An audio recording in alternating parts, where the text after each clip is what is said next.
Does anyone want to volunteer? What did they talk about? Any discoveries, anything that's working really well? The last outreach deal we did, we found that the last outreach activity we had, we found that the more collaborative the outreach effort between interagencies, different agencies, the more participation we had as far as how many came, if you want to look at it that way. So fantastic. Like 3 or 4 different agencies there. So. Fantastic. Participating in getting to know everyone in the room. This is a great example. We're actually we're talking about this outside about posting on other people's Facebook pages about their events and vice versa, helping other agencies promote the event, because again, that's going to make everyone successful. So again, meet some new contacts today.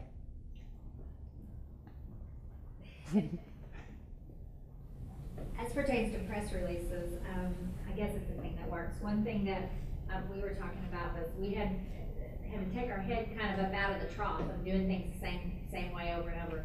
And when it comes to press releases, now that we're competing with online, catchy, funky headlines, instead of writing serious, staid, tried and true headlines, we say, Christmas trees wanted dead or alive. And writing things in a different tone because of this new age. It's still working for the traditional media, but so that's one, I think, sort of new thing that we're trying is changing the tone a little bit away from the scientific, serious approach to something that catches people's attention. Thank you so much. Thank you for sharing.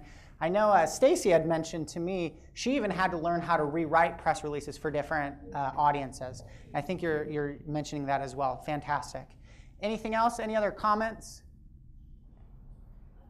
Go ahead, Stacy.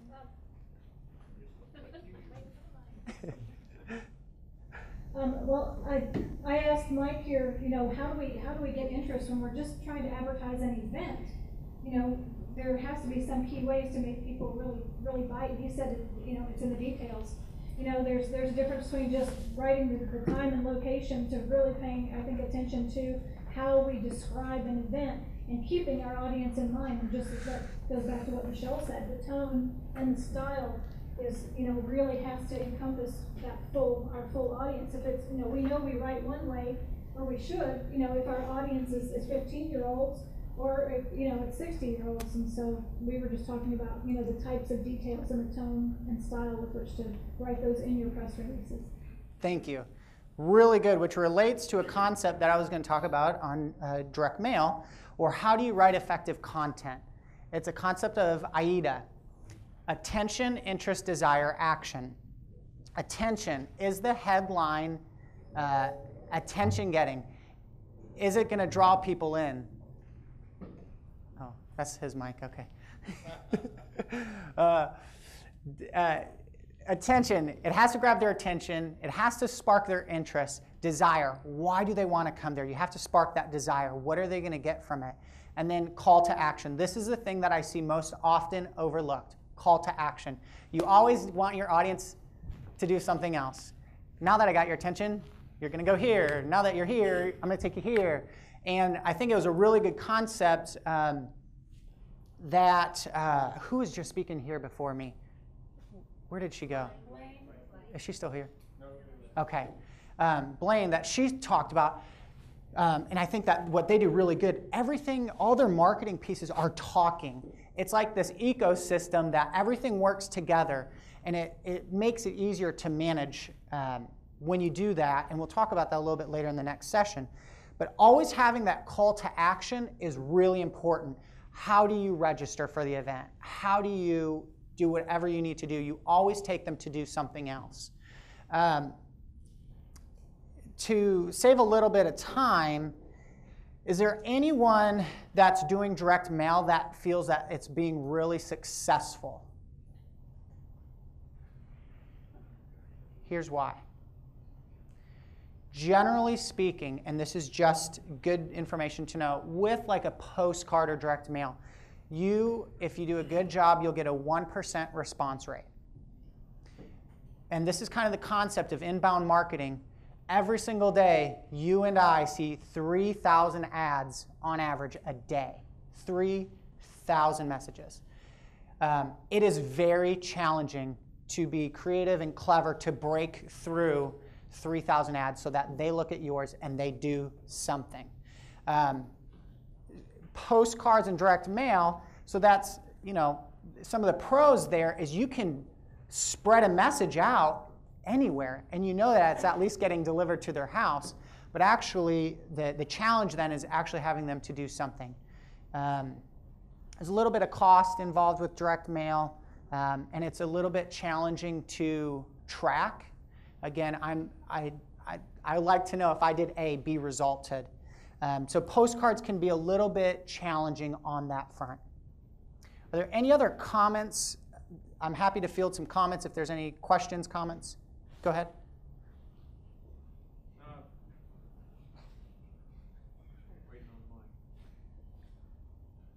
You have to have like really long fingernails to turn that on. I think you found a tool. Well, basically, I work for Oklahoma State, and the whole thing about direct mail is the cost. It's prohibitive almost. So that's our big issue with that. So it is expensive. It is very expensive. And someone else asked me earlier, it's really challenging when you don't have an advertising budget. And where do you appropriate those costs for something like that?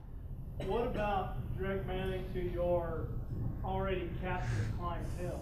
You've already got that email list. You've already got your customer base. How do you view about that? Absolutely. Now I'm not opposed or against it. One great thing is that really reinforces your message. They got an email, and a lot of times you want to blast them all at the same time. So if you've got a direct mail, sending that about the same time or a day before, your email blast goes out the same day that you're posting it on social media. So when that message hits, it's all hitting at one time. So it's a really great way to reinforce. For some people, direct mail can be very, very powerful. It really can. So you'll just have to talk amongst your agencies and seeing, is this something that we should do? Are you saying to use all your media sources at one particular time, or to stage out those different media? Depends on the campaign. Really good question. The question is, do you blast everything at one time, or do you spread it out?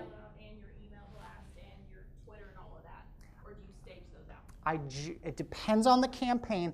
I generally like to have everything hit at once, because 3,000. I'll just keep kind of coming back to that. 3,000 advertisements.